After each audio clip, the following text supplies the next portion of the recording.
Welcome to Civil Rights, the movie. I'm Eris Justice, your narrator fairy, and today we'll be watching a heartwarming tale about how America confronts inequality and then fixes it forever. But first, it's important to go over the Equal Protection Clause under the 14th Amendment, which is important to interpret the history and the context of civil rights. All persons born or naturalized in the United States and subject to jurisdiction thereof are citizens of the United States and of the state wherein they reside. No state shall make or enforce any law which shall abridge the privileges or immunities of citizens of the United States, nor shall any state deprive any person of life, liberty, or property without due process of law, nor deny to any person within its jurisdiction the equal protection of laws. What this means is that 1. Laws cannot be enforced discriminatorily and must be applied to everyone equally, and 2. That the reason for the factor of race has to be done with strict scrutiny and reasonable governmental purpose. This protection applies to everyone in the U.S. jurisdiction, not just citizens. Grutter v. Bollinger. Ms. Grutter, you argue that the University of Michigan Law School's admissions practices violated the Equal Protection Clause of the 14th Amendment.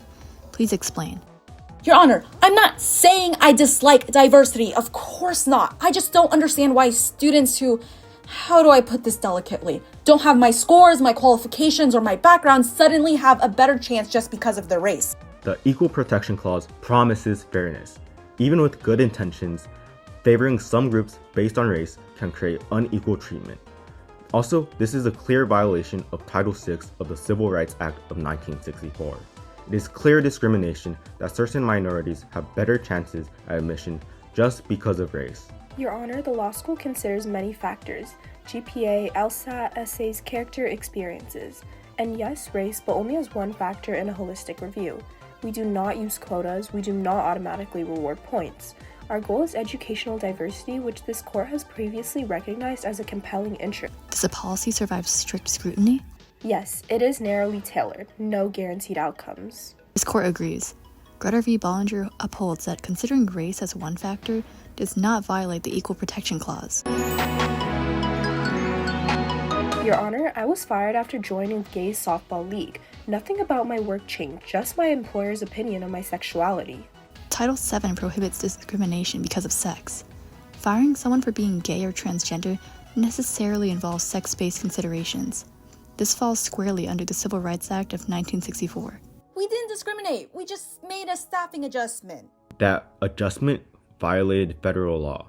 This court holds that discrimination based on sexual orientation or gender identity is discrimination because of sex under the Title VII of the Civil Rights Act of 1964. And LGBTQ workers rejoice, empowered, validated, and protected.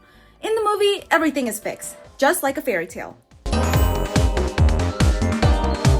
court will hear Brown versus Board of Education. The question: can the state of Kansas separate children by race and still claim their schools are equal? Attorney Marshall, you may begin. Thank you, Your Honor. Segregation violates the 14th Amendment. Equal protection cannot exist when Black children are forced to walk past white schools to reach inferior ones. Separation is discrimination. Proceed. Explain how separation harms the children. Separation teaches children that they do not belong. Students begin to believe that they are inferior simply due to their skin color, and that message is internalized. You may call a witness. We call the parent of Linda Brown. Your Honor, every morning, Linda walks past a white elementary school, which has new books, a playground, and bright windows, only to ride across town to one with broken desks and hand-me-down books. She asked me, why can't I go there? And I had no answer except because the law says you can't. This is not right. School board, your response? We simply maintain order, separate but equal. Both schools have teachers, supplies, and classrooms. With respect, Your Honor, equal means more than buildings. Separate schools tell Black children they are permanent outsiders. If this court accepts segregation, then it accepts that rights can be split by race, and that is not the Constitution. This court will not support systems that label children inferior. Separate educational facilities are inherently unequal, violating the 14th Amendment. Schools must integrate. The court rules in favor of Brown. Affirmative action isn't about favoritism, it's about opportunity. Yes, grades and essays matter, but so does someone's reality. Race affects access to schools, teachers, and resources. Diversity helps everyone learn from different perspectives. But universities were treating students differently because of race. That's not equality, it's discrimination. Asian American students had to meet higher standards, while other groups got an advantage.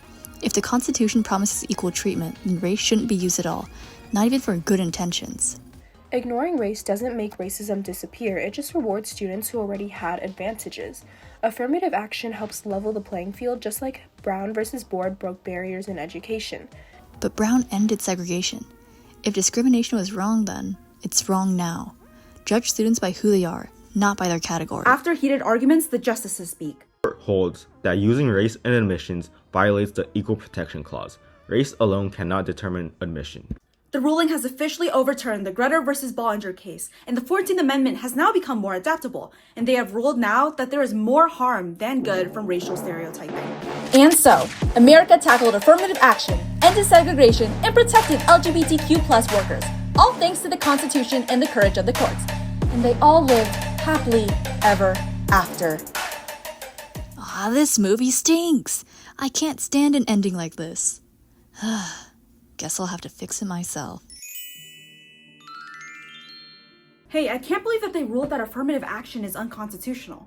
Honestly, I think it makes things more fair. Admissions should be based on grades, merit, and effort, not race. But not everyone has the same access to resources or opportunities. Ignoring race is like pretending that discrimination never even happened. Yeah, but giving advantages to certain groups just creates new inequalities. Is it really if these students are still disadvantaged today? To me, it feels like we're giving everyone an even playing field. I mean, you've seen that affirmative action can actually encourage minority students to attend higher education, and white people, historically, have attended college at much higher rates than students of other races. I think that giving everyone the same opportunities and the same resources is what makes it fair. Let's agree to disagree. In past cases like UC versus Bach, 1978, the court held that affirmative action wasn't clearly constitutional or unconstitutional, and to me this recent ruling just seems to shift and solidify the idea that it isn't constitutional. Mr. President, what do you think about the recent reports of trans military applicants? I don't believe in this sort of nonsense. Well, what do you suggest we do about it? Trans people have been able to serve in the military before. All qualified Americans are able to, according to Executive Order 14004. I don't believe that being trans would still qualify a person to join our military. I think that claiming to be a different gender than the one you were born with is not representative of the humility and selflessness expected of a soldier. It's the same with people with mental or physical illness. If they're ill, how can they serve? I don't buy it. I see it as some radical ideology that shouldn't be allowed in our military. I'm ordering it anyways. Being trans doesn't suit our military standards whatsoever. It's crazy to think that someone's gender identity could be considered as a reason to prevent them from enlisting. This feels like another form of discrimination since there's no solid proof that being trans would make a person more selfish or unable to serve, especially since Title VI was about prohibiting discrimination. That's the thing though, transgender people haven't been really recognized at this skill until more recently. Title VI covers nothing in regards to sexuality or gender identity, only mentioning explicitly race, color, and national origin. So he's able to get away with it. Are we just going to be stuck with this? Actually, there is some debate on if this ban is going against the Equal Protections Clause, and it may return to the Supreme Court for a definitive ruling. We'll see when the time comes.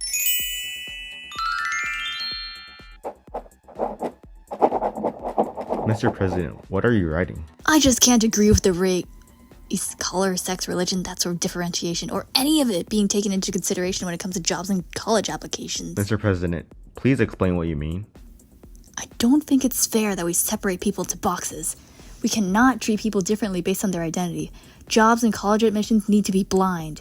These policies are a threat to merit-based opportunity, prioritizing the way that people were born over what they're capable of doing. I'll call this Executive Order 14151, and it will end division. People will no longer be assessed with their race in mind, and so those who benefit from DEI programs will be gone. We will terminate the federal government's DEI/DEIA programs. Man, this is not fair. People come from underprivileged backgrounds and have an inherent disadvantage. They should be given an equal chance of competing for jobs in colleges too. Whose side are you on? Because if you actually cared about discrimination, you would care about the hundreds and thousands of jobs that are taken away from white people because of DEI. You need to understand what discrimination is. Though I lied about happily ever after, but if there's one common theme across all these debates is that they're asking the same question. Who gets equal treatment under the law? Policies may shift, but civil rights has always been a fight and push forward from people who want fairness. Thank you for watching, and airy justice out!